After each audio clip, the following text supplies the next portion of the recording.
The subject for today's talk is certification and how certification can be used to galvanize the value of interoperability. I mean, interoperability, of course, is what we're all about. We heard at the last panel the closing remarks from Melissa, the value of ecosystem and in the learner experience. And as you step back and you think about the importance of zero friction ecosystem so that the teachers can select products safely and securely and leverage them for the individual needs perhaps of each and every student. The IMS vision for zero cost and zero time interoperability starts to become more and more important. And the mechanism that we have available to achieve that is called certification. Certification, of course, is where we test the products to verify that they've implemented the standard in the exact right way. And we've come a long way to achieving much better interoperability than, let's say, 5 years ago.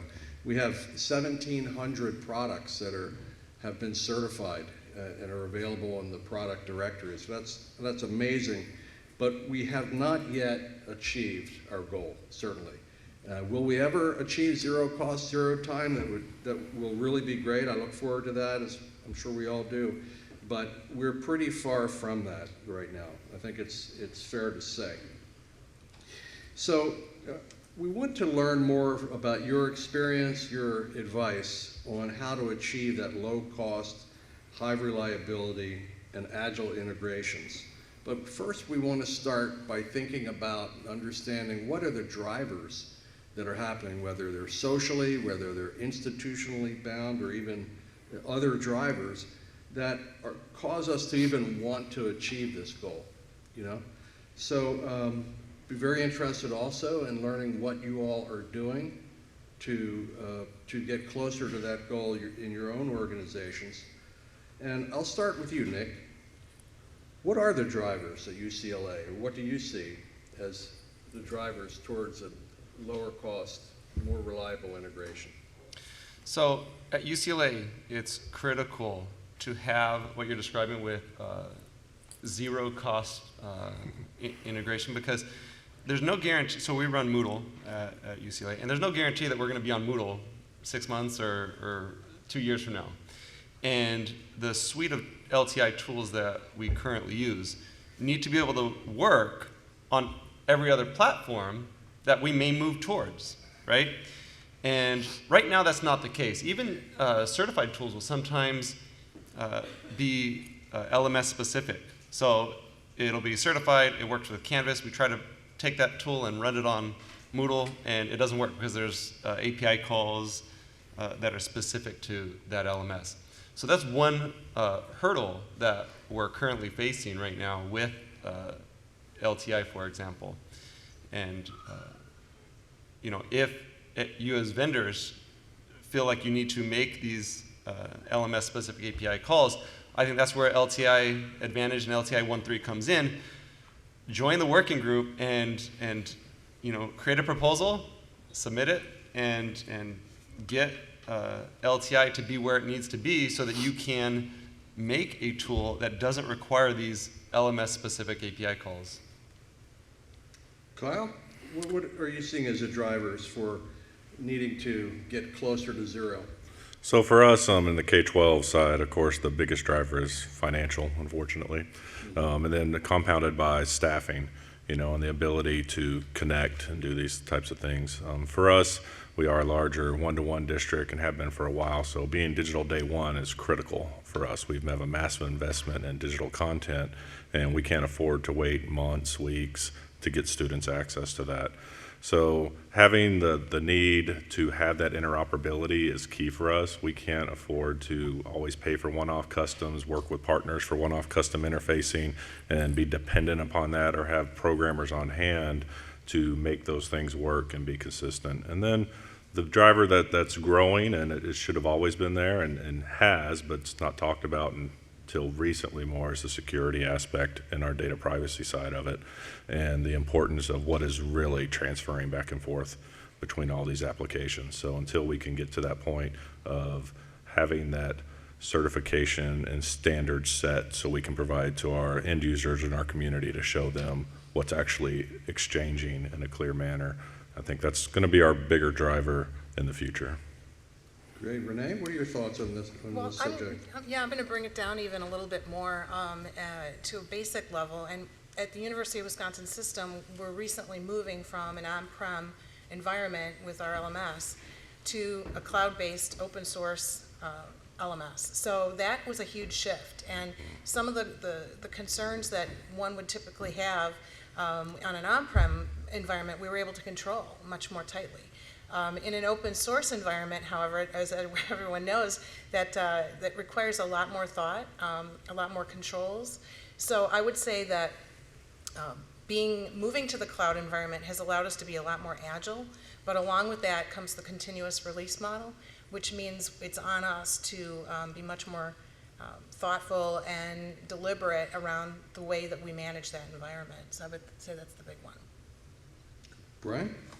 Yeah, for us, I think it's survival. And Kyle mentioned, you know, the staffing consideration. Like Kyle, we're a one-to-one district, and we have a lot of content out there in various forms.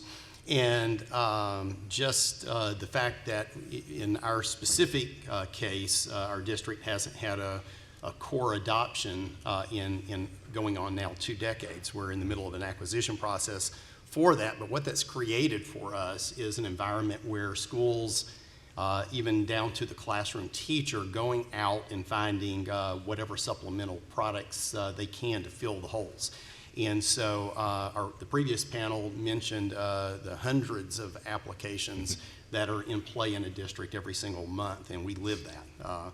And so we're public sector, like most folks or a lot of folks in the room anyway, and so we're staffed accordingly, and our staff's thin enough that if we can't get this working through these standards, then that's just a lot for us to try to manage. Terry, what's going on at Penn State there? Ditto. Exactly. So I'm number 5 on this one. Okay. No, actually everything that they said is right on. But I would just add time. Time is expensive, and these standards have allowed us to expedite the integration of these multitude of tools into our learning management system and provide variety as well as more opportunities to teach differently and using technology to teach differently. So, short and sweet. Rod? Well, I can't deny, but I'll confirm everything that everyone has said before me. For us, the certification is just important because of the plethora of tools that we get from the curriculum team. They'll go out and they'll find a new application, and I'll get an email from one of the deputy superintendents that we need to implement this in 2 weeks, right? We all know that instruction is supposed to happen for us on day 1. So any of those scenarios, for us, certification means that I can roster those students, because we lean heavily on one roster in that certification. Right now, we're still a school district with about 55,000 students, but we haven't moved to an LMS yet because it is about funding. And when we think about the cost of an LMS versus what we're doing with some of the free tools available, haven't made that investment. But we lean heavily on being able to roster those students into those applications. Many times we don't even know what those applications are until 2 weeks before they want them implemented. So it's extremely important to us. One of the things we learned is that certification is not enough when it comes to products in the field, because the field configurations can vary substantially. And that's what One EdTech is all about, is actually to provide that next level of testing certainty to be able to verify that you can in fact adopt this product in truly a plug and play mode. So we're super excited about the prospects there, and we hope to see really great results. Let's talk about certification and what perhaps you've done to encourage product companies to become certified, since it has such a great value in helping reduce the cost and time and provide the flexibility that you said you need. What's being done to encourage certification? We include it in much of our RFP process when we're vetting those big instructional applications. We also, when we get one of those unannounced products, one of the very first things we ask the vendor is, are you either certified or at least the, what's the other one? Compliant, right? So many times they'll tell us they're certified and they're really not. So we go through this process, and then if we don't make the decision from a technology standpoint, we allow the instructional people to vet out the platform, and they say that's the right platform. Then we encourage that vendor to work towards certification for next year. So I'll be a little bit more lenient because maybe the superintendent's had some role in selecting that platform, but we'll work and encourage them to get that certification that following school year, because it's not going to change for us. Did I understand you to say that a product company actually said they were certified, but they weren't? Does that actually happen? Yeah, it happens all the time. And I think part of the confusion is, and I'm going to be easy on vendors today, but I think part of the confusion is that the account rep or the salesperson that's coming to present the product will answer the question because they don't want to lose an audience at that moment, right? So they'll say, yes, we're certified, or yes, we're compliant. But when we go towards implementation, that's when we start finding out that they're really not. But we put them through a very strenuous test to make sure that they are certified or compliant. And that's really when we find out. But yes, there are vendors out there, and I think the problem is the account reps sometimes get very excited about the opportunity of making a sale, and they'll say something that's not 100% accurate. Yeah, I think to add to that, sometimes we may even have a provider who is certified, but you can't stop just at the certification question. Often, folks will show up, and some of the conversation we've had here this week is about the fact that the sales folks can show up and demonstrate functionality that really resonates with our curriculum teams. And but in our the way it's going to be provided to our teachers through our learning tool doesn't make that available. And so while curriculum may be excited and have been sold on an idea of the product, we can't realize that, and it really kind of falls back on IT that you guys can't deliver on what they came out and showed us. And so you have to ask deep probing questions, I think, and you have to partner well with your curriculum and instruction folks to make sure you're at the table when those conversations are happening. Exactly, and I would, beyond the RFP process, which I think is a really critical area where you can start that conversation around standards and adherence to standards and compliance, but we also found that the third-party tool app vetting process that was developed through IMS Global was a really wonderful tool. It's a very extensive tool, and our team, and Dale Johnson in particular, who's amazing at this stuff, was able to really cull out of that app vetting rubric the key pieces, because if they're not going to be able to be compliant, we don't need to ask them 20 questions. We could ask them 2 and have a really good idea of whether or not that's going to work. So that's been a really critical other piece. And then the third piece is we have an addendum that we, despite where within the system the contract might live, it might be on a campus, it might be at system, we have an addendum that we developed that really tries to plug some of those holes around security, privacy, data retention, and some of those issues as well. Actually, Penn State, we have a two-pronged process. I mean, we have a vetting process, but at first, if a faculty member or a department, they want to use a new tool, then they have to get that, of course, that agreement approved by our purchasing unit, and of course that addresses FERPA, security, and IT accessibility. But then if they want to integrate with our enterprise LMS, we ask those vendors to sign an LTI addendum that they will be certified. within so many days of actually going in production. And that has expedited our process in regard to actually satisfying those requirements and doing the integration. So not all vendors have agreed to do it, and however, those that have not agreed to do it, we've had to turn away. Regarding certification, at the end you mentioned some vendors say that they're certified and they're actually not. That's actually a best case scenario I'm finding. Carrie doesn't like me to describe it this way, but I've realized that there's a scam going on. The vendors say that when I ask for LTI certification, I'm the only one that cares about that. I'm the only customer out there. And so on the higher ed board, I brought this up, and I found out that I'm not the only person in the room that cares about this. And in fact, they're telling the other higher ed institutions that they also are the only person in the room that cares about LTI certification or caliper certification. And that can't be. We have to band together and act as one voice. Just as an example really quick, when I came in to this conference, I noticed the banner outside with 33 names of sponsors. And I further entered the room and saw this other banner here with much larger names and only 10 people, okay? The better bang for your buck, in my mind, would be this one. I don't know what the vendors paid outside to be on the board, the big board out there, but this, I imagine, is free marketing. All you have to do is implement LTI 1.3. A couple days ago, D2L called me up. It was a cold call, and D2L is a great partner of IMS. They're a diamond sponsor out there. And they said, Nick, what is your perception of D2L? And I said, I could answer that with just I took pictures of this when I came in just because it caught my attention. I said, let me share a couple of pictures that I took.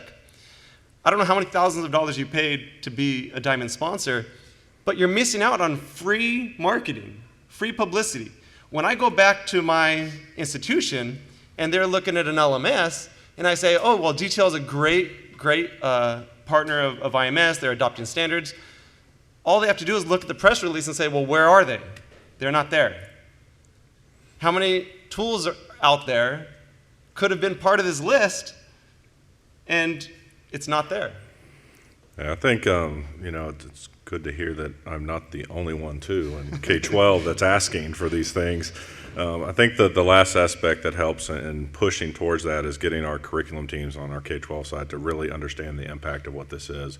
And the way I describe it to them is when they have a new product that they want, do you want it day 1 or do you want it day 45?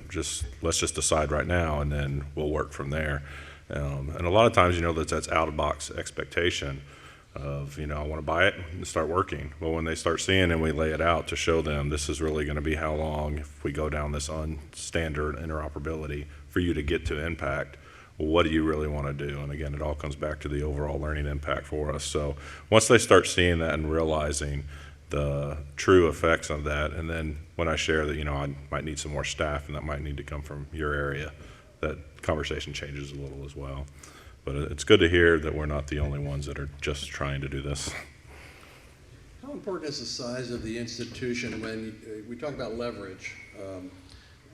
Last year we were in EDUCAUSE. There was a session on the next generation digital learning environment, which is, so interoperability centric really.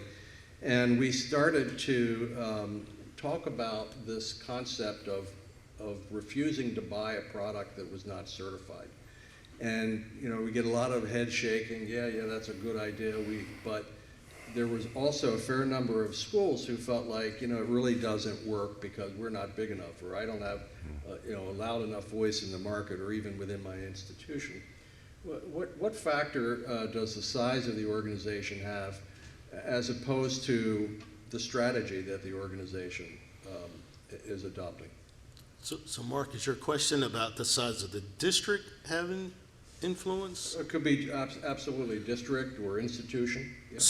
So to your question, if we find a product from a vendor who is not certified, it doesn't necessarily mean that we won't make the investment for that product, because it could be that is the best product or that's the best solution for the problem that we're trying to solve.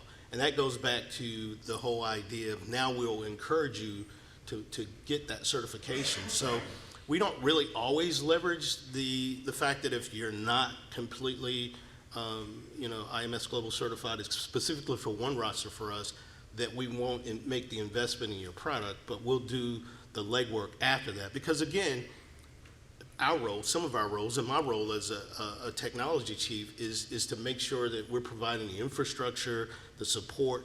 I'm not a curriculum person. I was a teacher, but I taught CTAE, right, technology. So I can't make decisions about ELA, science, math, and social studies. I leave that up to the expert that the superintendent's hired to do that. But I will guide them through the process. And if they are rock solid on the fact that this is the solution to make that difference for students, then we'll buy in.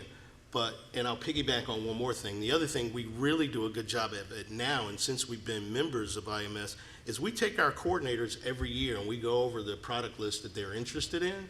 We talk about rostering and the standards and interoperability, and we make sure that they're aware, so that even when they're talking to vendors, because a lot of times they'll go talk to vendors and they won't include us in that conversation, and I'm sure that happens to nobody on the board. But That's great. I want to transition to processes because chances are, and Rod shared with me, all of us, what sounds like a really effective way to continue to promote the importance of interoperability. What other processes do each of you in your own organizations have and use that have been beneficial to help achieve that zero cost, zero time goal beyond certification? Well, I think I mentioned the two instruments that we're using right now, the sort of tool app vetting rubric, as well as the addendum. Mm-hmm. And this kind of comes into play with your last question as well, when you're asking about large institutions like System. Of course, vendors aren't going to tell us what leverage we might have in the market due to our size, but I can tell you that in a few short months, we had over 50 vendors integrated with signed addendums and had gone through the rubric process. So I like to think that maybe size could help influence that, but so I would just urge you to check out wisconsin.edu/DLE, and if you're wondering whether or not we've approved a product, it's out there and open to the public so you can see. To your point about using the leveraging across. Community is really Community is valuable, right? absolutely So there. you're saying, take a look at what we've done and perhaps emulate. We heard earlier this week about this new feature available in the product directory where you can contact folks that have implemented that product and get their experiences. Wow, what a powerful vehicle and tool that will be. What are your thoughts about that, being able to tap into a network of experienced implementers at the institutions that already have solid experience with that product pair? yeah, I think that's critical that we're able to do that, and excited to hear about that development because we've been doing it on our own. And usually, through our program managers for K-12 here at IMS, they do a good job of connecting us up with people who are in really kind of solving the same problem. So been on the phone with Kyle, and he's been kind enough to spend 45 minutes with my team, kind of helping us struggle through the process. But that now that we've created a process where we can go out and find those folks, I think that's going to be very beneficial. Mark, really quick, I get it that it has to make business sense for these vendors to build out certification for X product, right? And if the institution is small enough, they'll say, well, why are we going to do it for you because no one else is asking for it? Well, if there's 30 small institutions and they're all rejecting the vendor because they don't have Caliper or LTI or whatever, right? That'll then drive the business sense for that vendor to build that, right? So you don't have to be a large institution to get this sort of thing accomplished. What it does require is it requires all of us, the K through 20 they're calling it, to band together and tell the vendors come up with some process that, hey, this is our process. If you want to come to our institution, you've got to have X, Y, and Z adopted. And I think if we band together and together require that from the vendors, it'll make business sense for them to be a better participant of the IMS standards. I think absolutely. I mean, just from their perspective, I mean, when looking at it and developing towards that standard instead of 31 offs or all these different things, and just expressing, you know, the investment that you can shift to the core of what your company is truly about, either the content or delivery, other side, and then saying that, you know, I'm not the only one with this standard. Once you connect in this fashion, there's a wealth of folks. And for us, we share in our local North Texas area. Here's all the people just around me. If you can connect to me in this fashion, you can plug right in over here too. You know, it just kind of bridges that gap for you and just eliminates that headache. So it takes a while, and I think the pressure, the momentum is building, but we still have a ways to go, but it's all getting out there, like you're mentioning, together and just sticking strong. What can IMS do to help propel that and build momentum, you know, so that the product companies are asking for certification because they're aware of these, what we think are, of course, are obvious benefits of that? One of the ways is that you guys can help us by approaching the vendors. On the K-12 side, I can have a conversation with a vendor, and then I can talk with my product managers, my K-12 product managers here at IMS, and they will actually go to the vendor and try to advocate on our behalf. And they're better able to tell the story of who all the districts that really want this, and we can leverage that community. So with the size question, sure, that's you have influence with size, but at being a part of this community, we're able to leverage that size because we have the Houstons that are involved in this community also. We have the Browards and we have the Chicago Public Schools. Actually, I've taken the Chicago letter to vendors and have adopted that because it's just so well worded. And if the third largest school district in the nation is going this route, a vendor probably should be paying attention. I think IMS is already starting to help us just with the toolkit Right. that the IMS has put together, because it actually allows us as higher ed institutions and K through 12 to actually tell a coherent story, and not only to the benefits to us, but also the benefits to the suppliers of why standards are good, and it's a cohesive story that everybody can tell. So I think that IMS Global, being a part of this community, and I said this, and I'm going to preface this by saying this is going to sound a little preachy, but we are a community, K through 20. We're all about the same thing. We're trying to educate students. If K-12 does a better job at getting those students prepared, higher ed won't have such a tough job. So as a community, if we're working together, we're increasing those opportunities for students all over the country, regardless of demographic or economic situation, right? You guys are a part, when I say you guys, I'm talking about vendors, and I forget, so I'll have to find the source, but K-12 or edtech right now is a $14 billion industry from K through K-20. That's a lot of money. So everybody on this panel has a moral obligation to spend that money in the best interest of the students and the community that they serve, whether it's higher ed or K-12. So the reason I said it's preachy, because from a community standpoint, IMS Global is leading that from a nonprofit organization standpoint.